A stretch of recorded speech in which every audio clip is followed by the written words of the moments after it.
जैसा कि हमने अर्ज किया था, ये काफ़ी नंबर 238 है और इसके मिसरे 18 हैं और लफ्ज़ इसके 81 है और राग इसका भी भीम है। पिछली काफ़ी जो है शाह रांझा अलबेला जोगी जादूगर वे, वो भी भीम में थी और ये भी भीम पर है, भीम पर मुरतब की गई है या बाद के लोगों ने इसके लिए भीम पसंद किया है। तो इस पर हम अलग से बात करेंगे कि भीम राग क्या है, कैसे है, उसके क्या आरोही अमरोही क्या है, उसकी पकड़ क्या है, उस पर बात करेंगे। तो फिर ये एक ही इसमें ये भी गज़ल की हैत में ख्वाजा साहब कह रहे हैं कि शाह रांझा अलबेला, वो है शाह रांझा अलबेला जोगी जादूगर वे। और गोया पहली काफ़ी कहकर ख्वाजा साहब का दिल नहीं भरा, उन्होंने दोबारा एक और काफ़ी बिल्कुल उसी अंदाज में और उसी मौजू पर, उन्हीं मौजूआत पर, उसी अंदाज में, उसी गोया तस्कीन नहीं हुई उनकी कि एक दफ़ा एक काफ़ी कह दिया तो गोया उनके दिल ने कहा कि मैं इसी अंदाज में एक और काफ़ी कहूँ, अभी तस्कीन नहीं हो रही, कैथारसिस नहीं हुआ उनका। तो शाह रांझा अलबेला हैं दिलीदा ठग वे, और तुम ही तो जो लोगों के दिलों को ठगते फिरते हो, लोगों के दिल अपने हाथ में कर लेते हो।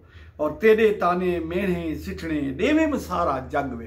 ए महबूब, तुम्हारे नाम के ताने तिश्ने और तुम्हारे नाम के इल्ज़ाम और तुम्हारे नाम के हमारे खाते में वो गुनाह और इल्ज़ाम डाल देना आपके नाम से मंसूब करके कि सारा जहान यही काम कर रहा है, गोया उनको और कोई काम नहीं, या तुम हो या तुम्हारे नाम के ताने हैं जो मेरे सर पे मढ़े जा रहे हैं, मेरे सर पे चढ़ाए जा रहे हैं। लेकिन कोई बात नहीं, झोंक न आवा कैवल जावा ही ततीदी तग वे। अब तग कहते हैं ताकत को, तग कहते हैं किसी चीज़ की जो पावर है ना उसको कहते हैं। और झोंक ना आवा कैवल जावा, तो मैं अपने घर की तरफ भी नहीं आती, तो फिर जाऊँ किस तरफ, कहाँ जाऊँ, किस तरफ, किसकी तरफ जाऊँ मैं। और हीर ततीदी तग वे, तो ही तो मेरा सहारा है, मेरी ताकत है, तुझ पर ही तो मुझे भरोसा है, तुझ पर ही तो मेरा एतमाद है। और केडे हार सिंगार गियो से केडे गई जगमग वे। वो कहाँ गया हमारा जोबन, वो हार वो सिंगार, वो तो सब कुछ आपके साथ है। वो चमक दमक जो हमारी, जगमग चमक दमक जो हमारी थी, वो सारी आप ही के तो दम से, आप ही के तो दम से थी ये। और नीड़े जीड़ा जोड़ नहीड़ुम दाह करेम रग रग वे। अब ये सोचने की बात है, नीड़े जीड़ा जोड़ नहेड़ियम, ये देखिए रे का लफ्ज़ बहुत मुश्किल होता है, शायरी में इसका इस्तेमाल बहुत मुश्किल होता है कि ये एक अजीब सी आवाज़ पैदा करते हैं, खनकती सी आवाज़, रे जो है वो। लेकिन ख्वाजा साहब ने एक ही मिसरे में 4 मरतबा इस्तेमाल कर दिया।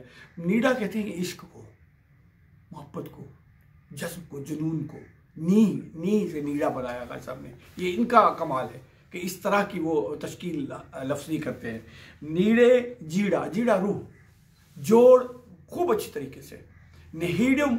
अब नहीड़ुम नहीड़ियम का मतलब होता है किसी चीज़ को निचोड़ना, रगड़ देना, कुचल देना, दीवार से लगा देना, किसी काबिल न छोड़ना, ये है नहीड़ियम। नीड़े जीड़ा जोड़ नहेड़ियम दाह करिम रग रग वे, या धाह करिम, ये धाह भी हो सकता है और दाह भी हो सकता है। नीड़े जीड़ा जोड़ नहेड़ियम दाह करिम रग रग वे, या धाह करिम रग रग वे। सूल अवलड़े मूल मुठी दे दुख आविन कर वग वे। अब सूल दर्द तकलीफें, अवलड़े बेढब से, और मूल यानी जो कुछ बाकी असासी बात मेरे जिम्मे मेरे खाते में बच गई है। मूल कहते हैं बुनियाद को, मूल कहते हैं जड़ को, मूल कहते हैं बुनियादी कैपिटल को, सरमाए को, जो कुछ मेरे पास।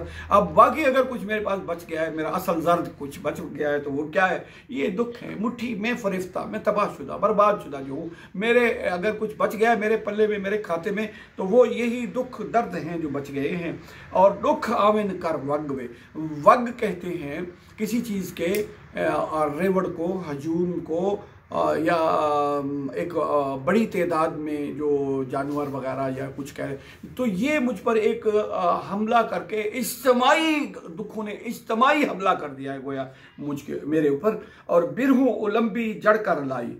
अब बिरहू उलंबी लफ्ज़, ये उलंबी है जिसको हमने लंबी लिखा था और इसका अलिफ हमने उड़ाया था, लेकिन बाद में जब वो मौलाना लुत्फ़ अली पर हम काम कर रहे थे तो वहाँ से लफ्ज़ उलम्बी अपनी असल शक्ल में मिल गया।